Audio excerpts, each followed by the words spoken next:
तो हमारे सामने कुछ महत्वपूर्ण सवाल हैं और उन्हीं महत्वपूर्ण सवालों पर चर्चा करने के लिए यह हमारा डिस्कशन हो रहा है, यह प्लेनरी सेशन हो रहा है।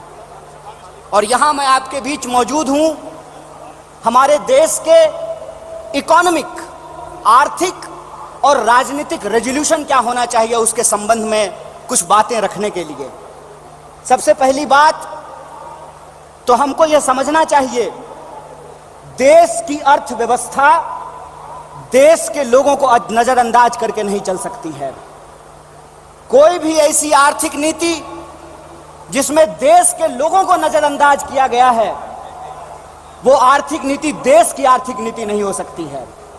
और आज हम जिस मोड़ पर खड़े हैं, हम देख रहे हैं कि नारा देश का लगाया जाता है, नाम देश का लिया जाता है और तिजोरियां दोस्त की भरी जाती है। ऐसी आर्थिक नीतियां आज इस देश के अंदर लाई जा रही है।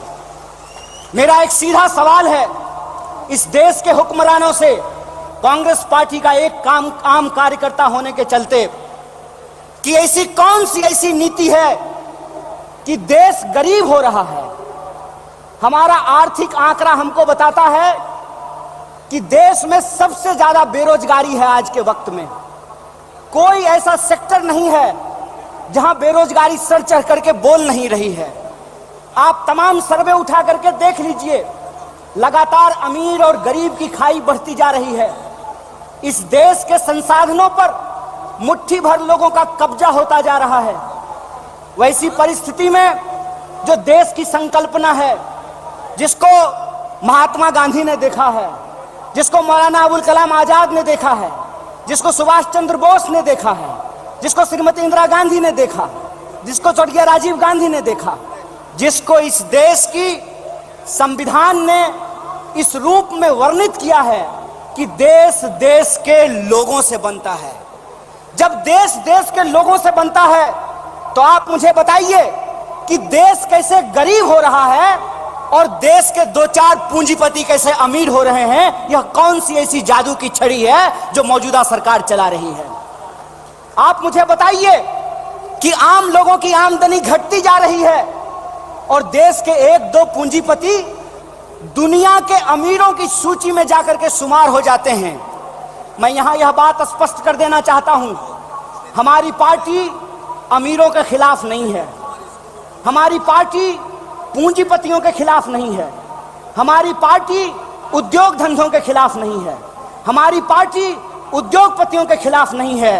लेकिन हम ऐसा देश नहीं चाहते हैं जहां आम लोगों के पास रोटी नहीं हो और प्रधानमंत्री के पास चलने के लिए 8,500 करोड़ का विमान हो।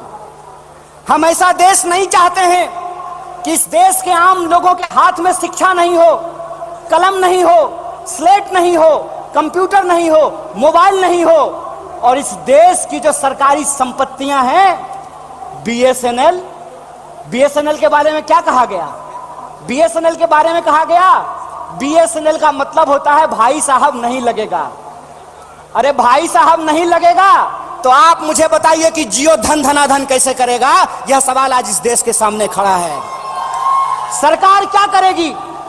यह सवाल मैं पूछना चाहता हूं इस देश के नीति निर्माताओं से कि अगर एयर इंडिया नहीं होगा, जब देश में नहीं होगा एयर इंडिया, तो आप बताइए क्या करेंगे ज्योतिरादित्य सिंधिया? जब एयर इंडिया नहीं होगा, जब रेलवे नहीं होगा, जब बीएसएनएल नहीं होगा, तो मैं कहता हूं कि इस देश में मंत्री की क्या जरूरत है? जब देश में जनता नहीं होगी तो फिर इस देश में सरकार की क्या जरूरत है? जब देश में स्कूल नहीं होगा, अस्पताल नहीं होंगे, सड़कें नहीं होंगी, तो आप मुझे बताइए कि फिर संसद की क्या जरूरत है? इस देश की जो पूरी की पूरी संकल्पना है, उस संकल्पना को आज एक बार फिर से कांग्रेस के राष्ट्रीय महाधिवेशन में पुनर्विचारित करने की जरूरत है। देश का मतलब होता है देश में रहने वाले लोग। डीडी नेशनल पर एक कार्यक्रम आया करता था, नेहरू जी की किताब है discovery of India. Discovery of India के एपिसोड में नेहरू जी आम लोगों से पूछते हैं कि बताइए कौन है भारत माता? किसको भारत माता कहते हैं? भारत माता इस देश में रहने वाले लोग हैं। जब हम भारत माता की जय बोलते हैं तो भारत माता की जय बोलने का मतलब है इस देश के 140 करोड़ लोगों की जय। और 140 करोड़ लोगों की जय का मतलब है कि 140 करोड़ लोगों के हाथ में पढ़ाई हो, 140 करोड़ लोगों के हाथ में काम हो, 140 करोड़ लोगों के लिए रोजगार की व्यवस्था हो, 140 करोड़ लोगों के लिए इलाज की व्यवस्था हो, 140 करोड़ लोगों के लिए चलने के लिए सड़कें हो, गाड़ियां हो, रेलवे हो, हवाई जहाज हो। और आपने देखा कि देश में कुछ लोग लोकतंत्र को अपनी बपौती समझ लिए हैं। अभी जब मैं हवाई जहाज की बात कर रहा था तो मुझे दिल्ली एयरपोर्ट याद आ गया। दिल्ली एयरपोर्ट पे भारी जो है सिक्योरिटी फोर्स आई थी हमारे एक नेता को गिरफ्तार करने के लिए। तो मैं दिल्ली में बैठे हुए हुक्मरानों को इस महाधिवेशन के माध्यम से कहना चाहता हूं, आपको मालूम नहीं है भारतीय राष्ट्रीय कांग्रेस का इतिहास। आपके पुरखों ने जिन अंग्रेजों की चापलूसी की थी उन अंग्रेजों से लड़ करके हमने इस देश को आजादी दिलाई। इस बात को याद रखिएगा। ना आपके जेल से डरेंगे, ना आपके मुकदमे से डरेंगे, ना आपकी लाठियों से डरेंगे, ना आपकी गोलियों से डरेंगे। भारतीय राष्ट्रीय कांग्रेस इस देश की पार्टी है और इस देश के हकूक के लिए लड़ती रहेगी। इस बात को याद रखिएगा। और आज के समय में जो आर्थिक लूट की नीतियां चल रही हैं कि प्राइवेटाइजेशन ऑफ प्रॉफिट और सोशलाइजेशन ऑफ लॉस, फायदा होगा तो अदानी का और नुकसान होगा तो LIC का, ये हम नहीं चलने देंगे। इस बात को आप याद रखिएगा। फायदा होगा तो प्रधानमंत्री जी के दोस्त का, ये हम नहीं चलने देंगे। इस बात को याद रखिएगा।